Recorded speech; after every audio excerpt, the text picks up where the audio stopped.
베드로의 회복이라는 제목으로 저와 여러분이 함께 은혜를 나누기를 소망합니다.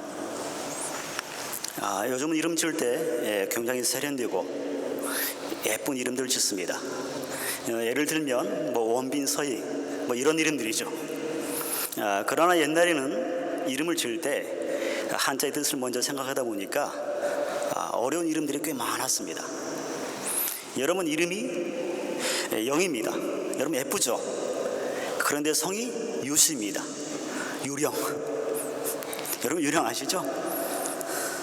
여러분 바다라는 이름 정말 세련되고 그런 예쁜 이름이죠. 그런데 성이 피스입니다. 피바다. 전혀 어울리지 않죠. 이름이 귀녀. 한자에서 온 이름이죠. 귀한 여자 이런 뜻입니다. 여러분 괜찮지 않나요? 그런데 성 때문에 이상한 이름이 되어버렸습니다. 성이 방씨입니다. 어떻게 되죠? 그러면 성까지 합치면 방귀녀. 이들의 공통점은 이름 때문에 늘 스트레스를 받고 산다는 것입니다. 이들은 한결같이 자신의 이름을 바꾸고 싶어 했습니다. 유령이나 피바다 정도는 아니지만 성경에 보면 이름을 바꾸고 싶어하는 사람이 있었습니다. 시몬입니다. 시몬은 여러분이 잘 아시는 것처럼 베드로의 옛 이름이죠. 시몬의 뜻은 조약돌이라는 뜻을 가지고 있습니다. 아주 작고 견고하지 못하며 바람에 이리저리 흔들린다는 뜻입니다. 시몬은 갈대처럼 이리저리 흔들리는 사람이었습니다. 시몬의 입장에서 보면 시몬은 자신의 이름이 싫었을 것입니다. 친구들이 자신을 향해서 조약돌 하고 부를 때마다 시몬은 가슴이 아프고 많은 스트레스를 받았을 것입니다. 아마도 시몬은 자신의 이름을 바꾸고 싶어 했을지도 모릅니다. 이런 시몬의 마음을 알게라도 하듯이 주님께서 요한복음 1장 42절에 보면 시몬의 이름 대신에 반석이라는 뜻을 가진 게바, 베드로라고 새로운 이름을 지어주십니다. 여러분, 시몬이 얼마나 기뻤겠어요? 시몬은 주님을 만난 이후에 자신의 옛 이름이 시몬이 아니라 베드로라는 새로운 이름으로 살기 위해서, 그리고 반석처럼 되기 위해서 무던히도 애썼던 사람이었습니다.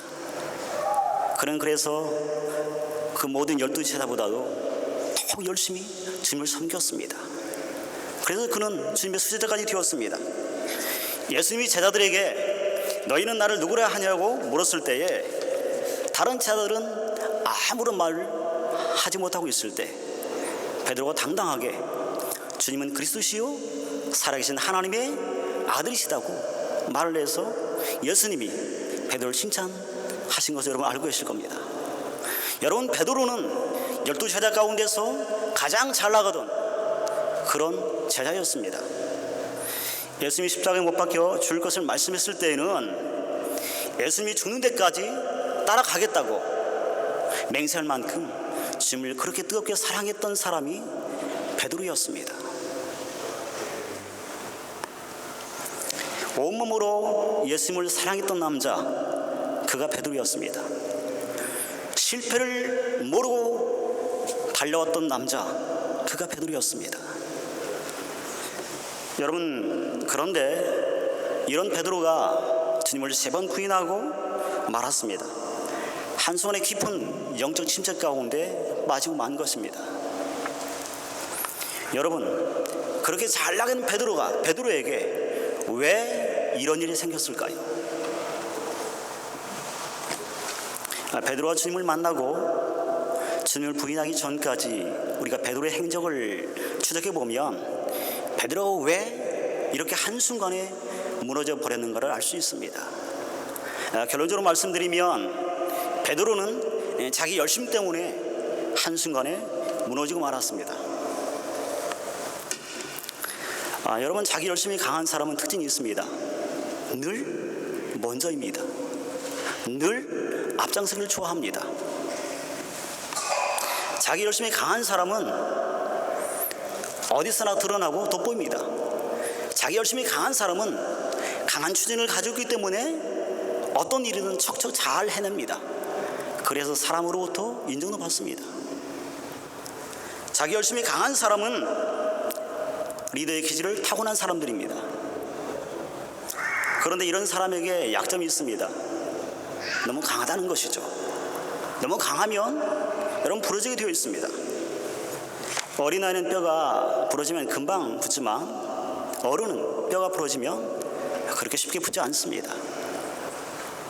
이처럼 자기 열심이 강한 사람이 시험에 들거나 한번 넘어지면 회복하는데 오랜 세월이 필요하게 되었습니다. 여러분, 베드로도 예외는 아니었습니다. 오늘 본문 21장 14절에 보면 예수님이 부활 후 세 번째 제자들에게 나타났다라고 말씀해 주고 있습니다. 이 말은 이미 베드로가 부활의 주님을 두 번 만났다는 말이죠. 부활의 주님을 두 번 만난 베드로가 우리 생각에는 좀 변했을 것 같은데 성경을 보면 부활의 주님을 두 번 만난 베드로가 변화됐다는 말이 없습니다.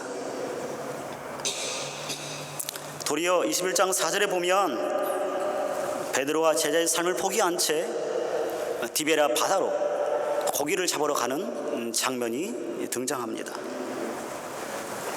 우리는 여기에서 베드로가 얼마나 깊은 영적 침체 가운데 빠져 있는가를 알 수 있습니다.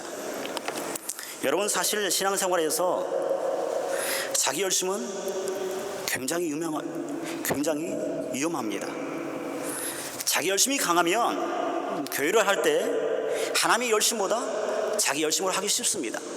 자기 열심이 강하면 하나님을 의지하기보다 자신을 의지하기 쉽습니다. 자기 열심이 강하면 처음에는 잘 되는 것 같지만 끝은 항상 실패합니다. 여러분, 베드로가 그랬습니다. 그는 자기 열심으로 3년 넘게 주님을 따랐던 사람이었습니다. 그리고 정말 그는 누구보다도 주님을 사랑한다고 생각했던 제자였습니다. 주님으로부터 내가 다 울기 전에 나를 3번 부인하는 말을 들었을 때는 주님의 그 말이 너무나 야속하게까지 하였습니다.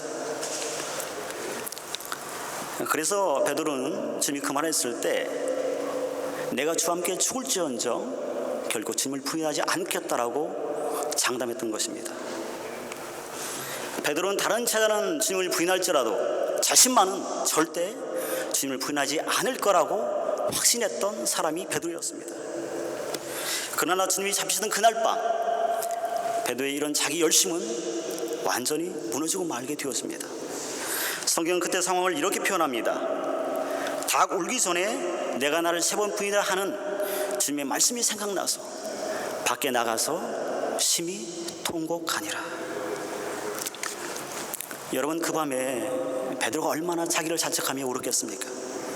이제는 끝이라고, 나 같은 놈은 더 이상 주님의 제자가 아니라고, 주님의 제자가 될 자격이 없다고 그는 하염없이 자신을 자책하며 울었을 것입니다. 여러분, 우리도 자기 열심을 가지고 교회를 하다 보면 때로는 베드로처럼 우리도 무너질 수가 있습니다. 우리도 때로는 베드로처럼 나 같은 놈이 어떻게 집사냐고, 권사냐고, 장로냐고, 목사냐고 그렇게 할 수 있다는 것입니다. 이제는 더 이상 주님의 제자가 아니라고, 아니 주님의 제자가 될 수 없다고 생각했던 베드로, 그래서 모든 것을 포기한 채 고기를 잡으러 갔던 베드로, 스스로 반석처럼 되려고 무던히도 애를 썼던 베드로, 결국은 실패하고 예수님마저도 자신을 버릴 거라고 생각했던 베드로, 이런 베드로를 특별히 주목하는 분이 계셨습니다. 이런 베드로를 찾아오시는 분이 계셨습니다. 베드로가 3번씩이나 부인했던 주님이십니다. 주님, 우리가 낙심했을 때 우리의 삶의 현장까지 찾아오십니다. 우리가 모든 것을 포기하고 낙담했을 때 주님 거기까지 우리를 찾아오시는 분이십니다. 그리고 우리의 소망이 여기에 있습니다. 주님은 아무도 관심 가져주지 않는 베드로를 만나기 위해서 오늘 성경에 보면 디베랴 바다까지 찾아오십니다. 그리고 베드로와 제자를 만나서 아침을 준비하시고 아침이 다 먹기까지 기다려 주십니다. 사실 베드로 입장에서 생각하면 한편으로는 예수님이 자신을 언제 책망할지 모른다는 그런 생각에 아마도 마음이 조마조마했을 거예요.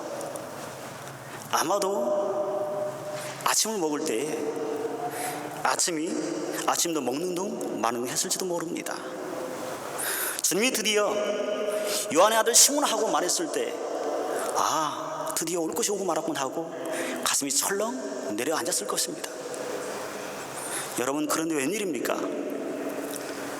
주님이 과거를 묻지 않으시는 겁니다. 베드로가 어떤 비판도 하지 않으시는 겁니다. 베드로의 아픈 상처를 주님이 건드리지 않으시는 겁니다. 제가 초등학교 1, 2학년 때 이런 일이 있었습니다. 시골에 살았는데요, 여름이 되면 형들을 따라서 남의 수박밭에 들어가 수박을 따먹곤 했습니다. 이게 여름이 되면 항상 하는 연례 행사였죠. 지금은 용납이 안 되지만 예전엔 그게 자연스러웠으니까요. 그래서 이제 동네 형들과 함께 수박을 나무로 들어가다가 주인에게 들키고 말았어요. 주인이 저희를 잡아서 혼내면서 너희들 다 부모님에게 알린다고 했습니다. 저는 이 말을 듣는 순간 이제 부모님이 혼났구나 생각에 집에 들어갈 수가 없었어요. 그래서 밤늦게까지 숨어 있다가 밤늦게 엉금엉금 집에 들어갔습니다. 그런데 집 앞에 어머니 딱 서 계신 거예요. 어머니를 보는 순간 너무나 무서웠습니다. 혼날 걸 생각하니까. 그런데 이게 웬일입니까? 어머님이 아무 말 없이 저를 꼭 껴안아주시는 겁니다. 저는 그梦꿈에서 그냥 엉엉 울었죠.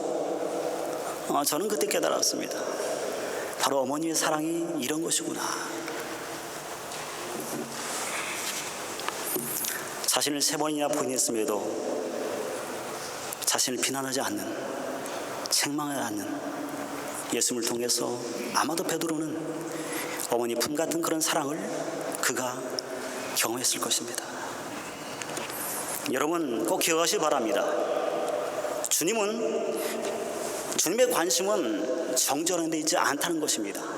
주님의 관심은 우리를 비판하는 데 있지 않다는 것입니다. 주님의 관심은 실패한 실패한 베드로가 다시 회복되고 세워진 데 있습니다. 그래서 주님은 베드로의 허물을 들추기보다도 베드로의 그 모든 허물을 다 사랑으로 덮습니다. 짐 나간 탕자가 돌아왔을 때 아버지가 짐 나간 탕자의 과거를 물으신 것이 아니라 짐 나간 탕자의 그 과거의 모든 것을 덮으시고 그를 끌어안습니다. 이처럼 주님께서는 우리의 아픔, 우리의 상처, 우리의 과거, 그 모든 것들을 들추는 것이 아니라, 드러내는 것이 아니라 감추시고 도리어 자신의 사랑으로 품으시는 분이십니다. 여러분, 이런 주님의 사랑을 경험한 베드로가 베드로전서 4장 8절에 보면 이렇게 고백합니다.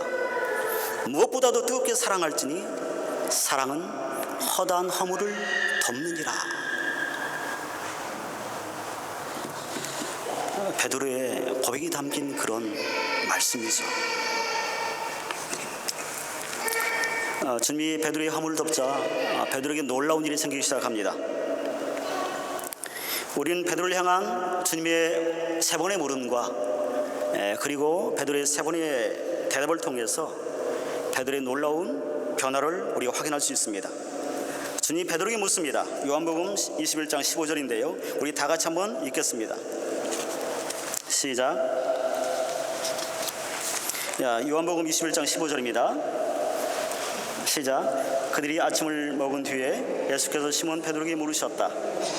요한 아들 시몬아, 내가 이 사람들보다 나를 더 사랑하느냐? 베드로가 대답하였다. 주님, 그렇습니다. 내가 주님을 사랑하는 줄을 주님께서 아십니다. 예수께서 그에게 말씀하셨다. 네 어린 양떼를 먹여라. 여기 보시면 예수님이 베드로에게 이렇게 묻죠. 요한의 아들 시몬아, 내가 나를 다른 사람들보다 더 사랑하느냐? 예수님의 질문은 베드로를 향한 주님의 사랑이 전제되어 있습니다. 여러분, 젊은이가 사랑을 확인할 때 이렇게 말하죠. 자기 나 사랑해? 이 질문은 내가 너를 사랑하지 않는데 넌 나를 사랑하니? 이런 질문이 아니라 내가 너를 정말 사랑하는데 너도 나를 사랑하니? 이런 말이죠. 사랑이 전제된 질문입니다. 예수님이 베드로에게 했던 이 요한복음 21장 15절 말씀은 사랑이 전제된 질문입니다. 우리 성경에는 주님이 베드로에게 물었던 사랑이나 베드로가 주님께 대답했던 사랑이 다 같이 똑같이 사랑으로 표현되어 있습니다. 그러나 원문을 보면 예수님이 사랑했던 사랑과 질문했던 사랑과 베드로가 대답했던 사랑이 각기 다릅니다. 내가 나를 사랑하냐 하고 주님이 물었을 때 그 사랑은 원어를 보면 헬라어로 아가파오입니다. 아가파오는 여러분이 잘 아는 것처럼 아가페의 사랑을 말하죠. 아가파오는 완전한 사랑, 신적인 사랑, 100%의 사랑을 의미합니다. 주님이 베드로에게 질문했을 때 주님의 질문 속에는 이런 뜻이 내포되어 있었습니다.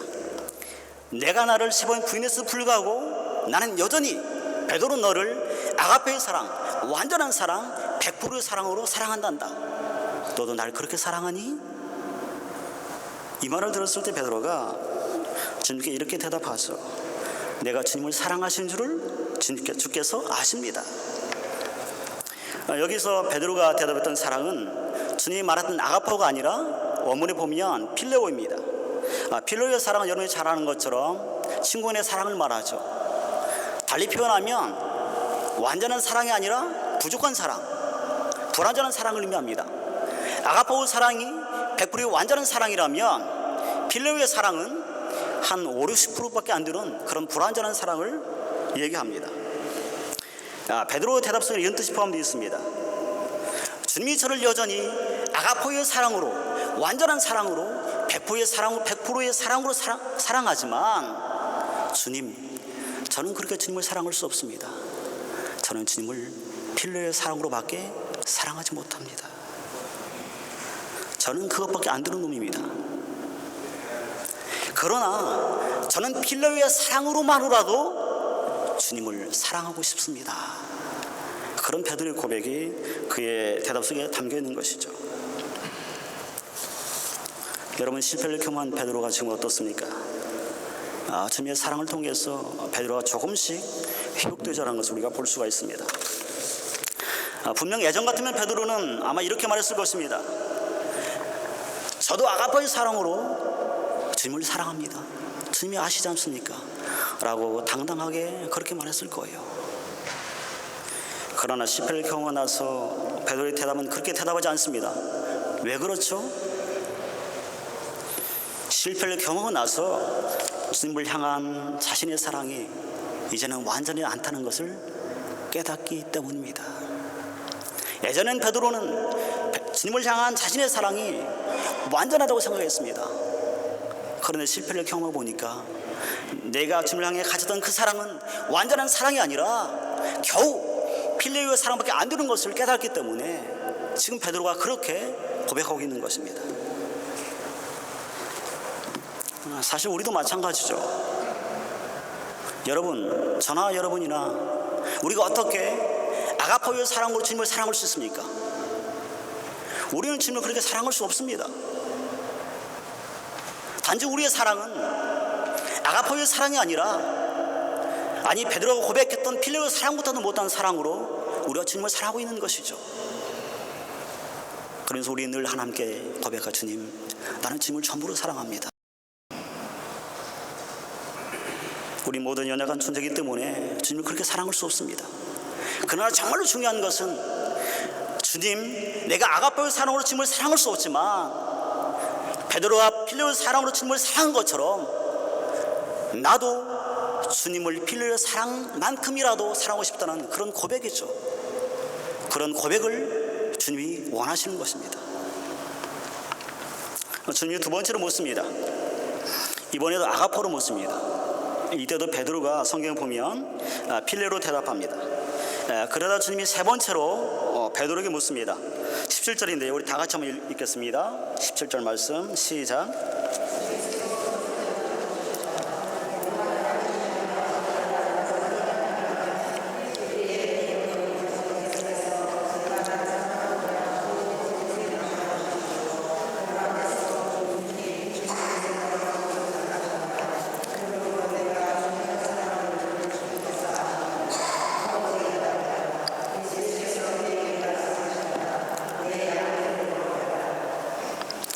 여러분, 주님이 베드로에게 묻죠. 요한 아들 시몬아, 내가 사랑하느냐? 이 세 번째 물었던 질문에는 주님이 아가파오로 묻지 않습니다. 필레오로 질문해요. 필레오는 여러분이 잘 아는 것처럼 친구의 사랑을 말하죠. 아가파오 완전한 사랑이 아닙니다. 이 말은 요한 아들 시몬아, 내가 나를 필레오의 사랑으로 사랑한단 말이지? 그렇지? 하고 베드로에게 묻는 거예요. 여러분, 이 질문을 한번 잘 생각해 보세요. 주님이 베드로에게 첫 번째, 두 번째 사랑하냐고 물었을 때는 여러분 뭘로 물었죠? 필레오가 아니라 아가파오로 물었습니다. 완전한 사랑으로 물었어요. 그런데 세 번째 질문할 때는 아가파오로 질문하지 아니하시고 필레오로 질문하십니다. 필레오는 베드로가 주님께 고백했던 친구간의 사랑을 말하죠. 아가파오가 주님의 눈높이라면 필레오는 여러분 베드로의 눈높이입니다. 주님이 지금 아가파오로 묻지 아니하시고 필레오로 물으시는 것은 주님이 베드로의 자리까지 내려오신 것을 지금 말씀하는 겁니다. 주님이 베드로의 자리까지 내려오셔서 필레오의 사랑으로 대답하는 그 베드로의 위치까지 내려오셔서 주님이 지금 거기에 자신을 맞추신 거예요. 여러분, 여기에 주님의 은혜가 있습니다. 여러분 한번 생각해 보세요. 주님은 늘 이런 분이셨습니다. 높은 데 있지 않습니다. 주님의 사랑은 항상 낮은 데로 향하시는 게 주님의 사랑이었죠. 사실 주님의 사랑은 완전하고 높지만, 그러나 주님은 늘 우리가 있는 삶의 현장까지, 우리가 문제를 안고 살아가는 나의 자리까지 항상 내려오셨던 분이십니다. 여러분, 성육신의 십자가가 가장 대표적으로 이를 잘 보여줍니다. 주님은 저 높은 하늘 보좌에 계신 것이 아니라 우리가 있는 이곳까지 육신을 입고 우리 안에 오셨습니다. 그리고 마지막에는 십자가의 자리까지 자신을 내려놓으셨습니다. 그리고 자신의 전부를 온전히 내어놓으신 분이 주님이십니다. 여러분, 때는 우리가 살면서 많은 상처를 안고 아픔을 안고 문제를 안고 살아가죠. 모두 다 아마 그럴 겁니다. 여러분, 우리가 문제가 있을 때, 아픔이 있을 때, 때론 산 같은 그런 문제 앞에 내가 당황하게 되어질 때, 낙심하게 되어질 때, 여러분 그때 꼭 기억하시기 바랍니다. 주님은 여러분이 힘든 자리까지, 문제가 있는 삶의 그 자리까지, 아픔이 오는 그 자리까지 주님은 내려오시는 분이시라는 사실입니다. 베드로 자리까지 내려오신 그 주님의 사랑 때문에 베드로의 허물이 덮여지고 베드로가 회복되어진 것처럼 저와 여러분의 삶의 현장 가운데서 이런 은혜가 있기를 소망합니다. 여러분, 주님은 왜 베드로를 회복시키시고 왜 베드로의 영적 회복을 기대하셨을까요? 주님은 베드로를 통해서 새로운 사명을 베드로에게 허락하시기 위해서입니다. 베드로가 주님을 3년 동안 따랐지만 결국은 실패자로 영적인 침체 가운데 놓여있는 그 상태로 사는 것이 아니라 주님을 만남으로 실패의 자리에서 회복자로 새롭게 회복되어져서 주님이 원하는 사명자로 살기를 주님은 원하신 것입니다. 그래서 주님은 베드로를 회복시키시고 베드로를 사역의 현장 가운데로 그를 콜링하시는 것입니다. 여러분 15절 보시면 주님이 이렇게 말씀하죠. 내 어린 양떼를 먹여라. 16절 내 양떼를 먹여라. 17절 내 양떼를 먹여라. 주님이 3번이나 반복적으로 베드로에게 말씀하셨습니다. 베드로를 지금 주님의 사역 현장 가운데로 그를 콜링하고 계신 것이죠. 여러분, 주님으로부터 베드로가 이런 콜링을 받았을 때, 베드로야, 내 어린 양떼를 먹여라, 내 양떼를 먹여라, 내 양떼를 먹여라, 이 말을 들었을 때 여러분, 베드로의 기분이 어땠을까요?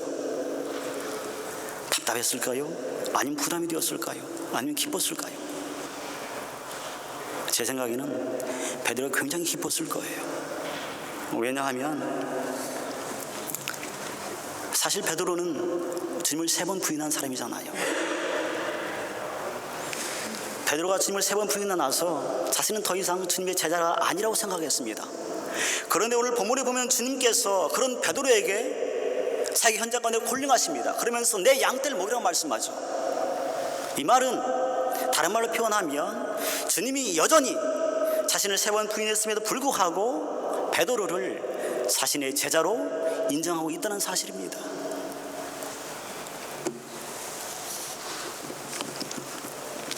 베드로는 이런 주님의 사랑 앞에 감동되어지는 것이죠.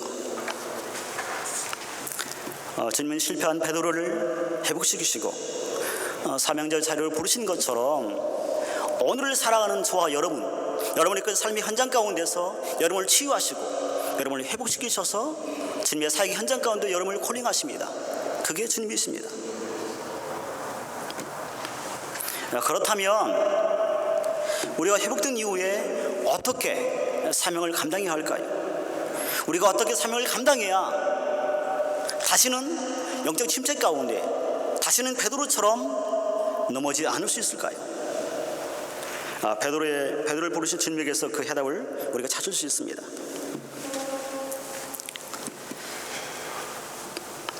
주님이 베드로에게 새로운 사명을 부여하시기 전에 주님이 베드로에게 3번씩이나 나를 사랑하느냐고 사랑을 확인하시죠.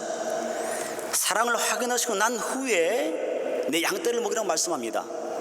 먼저 내 양떼를 먹이라고 말씀하신 것이 아니라 사랑을 확인하시고 난 후에 새로운 사명을 부여하시는 걸 볼 수가 있습니다.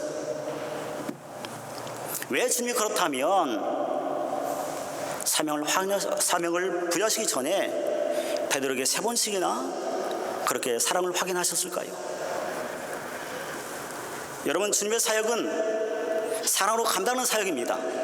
세상의 일과 세상의 사역은 자신의 능력으로 감당할 수 있지만, 그러나 교회의 사역과 주님의 사역은 우리의 능력으로 감당하는 것이 아니라 오직 사랑으로 감당하는 것이 주의 사역입니다.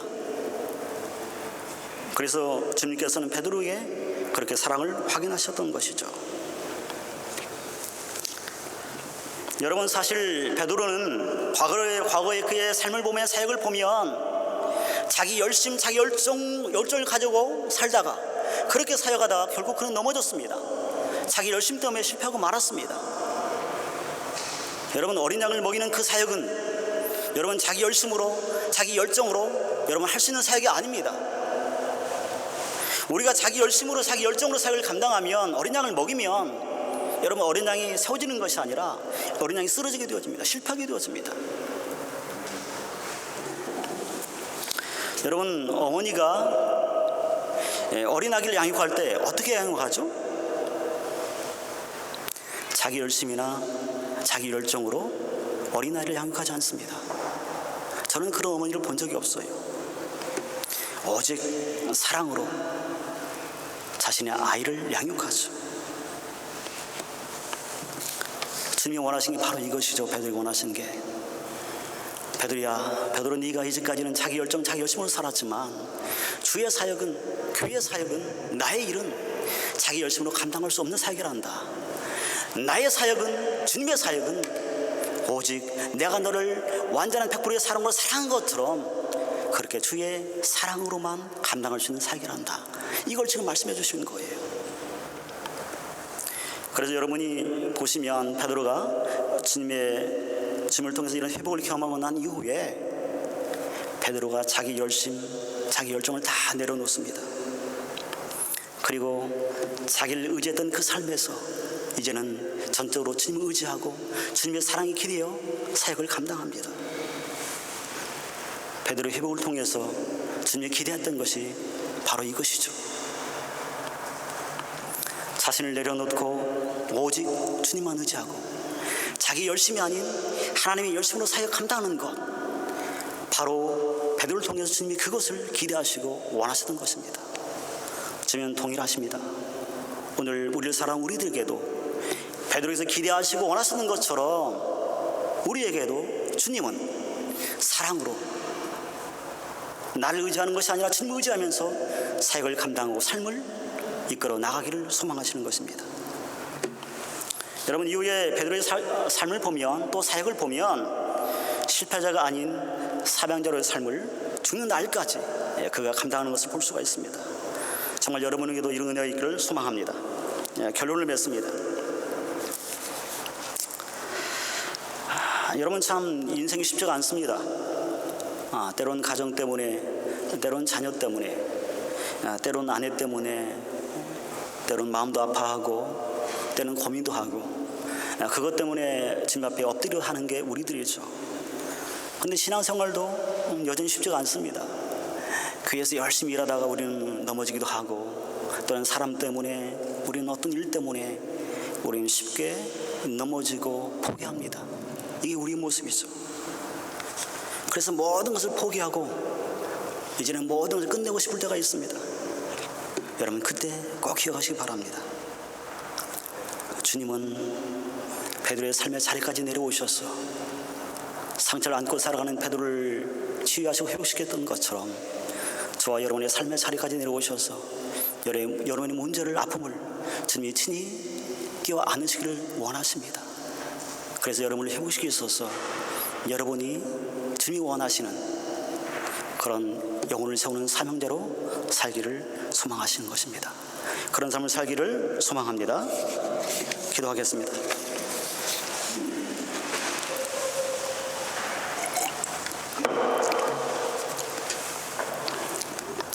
하나님, 우리는 그리스도인으로 이 땅 가운데 살아가지만 때로는 삶의 현장 가운데서, 사역의 현장 가운데서, 수많은 사람들 관계 속에서 때로는 넘어지며 실패하며 좌절하며 아픔을 안고 살아갈 때가 있습니다. 하나님, 깊은 영적 침체 가운데 빠져있는 베드로의 그 아픔을 외면하지 아니하시고 베드로에게 다가오셔서 베드로의 아픔을 껴안으시며 베드로를 치유하시고 회복시키셔서 베드로를 영적 사명자로 새롭게 세우셨던 것처럼 주님, 우리의 삶의 자리까지 찾아오셔서 우리들의 아픔과 우리의 상처를 주님께 안아주시고 우리를 회복시키셔서 새로운 영적 사명자로 삶을 살 수 있도록 우리를 도우시기를 소망합니다. 하나님, 우리가 이 땅 가운데서, 우리가 교회 가운데서 하나님의 사역을 감당할 때에 하나님 자기 열심으로 사역 감당하지 않게 하여 주시고 오직 주님을 의지하며 주님이 주신 그 하나님의 열심으로 겸손한 마음 가지고 신실하게 주의 사역을 감당하는 그런 주의 사람들 되어지기를 소망합니다. 하나님, 그래야 이 땅 가운데 있는 교회들이 주의 교회됨을 드러내게 하시고 복음을 드러낼 수 있는 교회들이 다 되게 하여 주시기를 소망하오며 예수님의 이름으로 감사하게 돌려옵나이다. 아멘.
마음을 열어서 주님을 만나길 원합니다.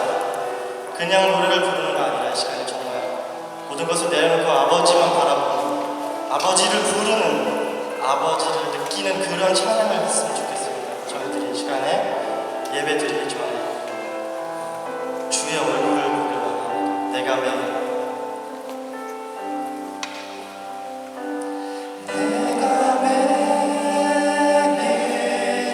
십자가 앞에 더 가까이 가오니 구세주의 흘린 보배 비로소 나를 정케 하소서.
오직 주님만이 내 삶의 도움이시 주의 얼굴을 다시 한번 보내드리고 나무와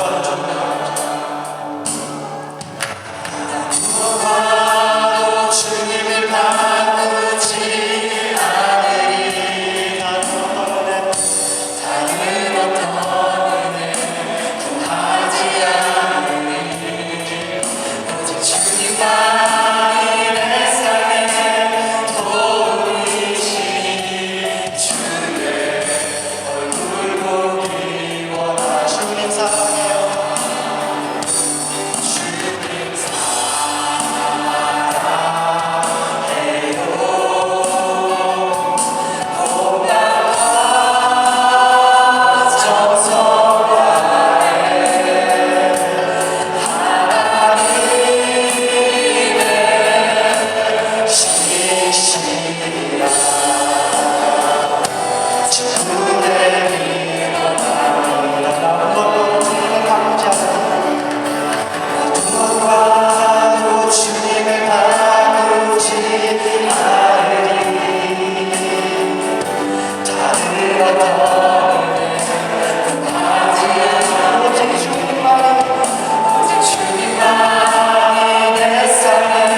없는 상처와 지시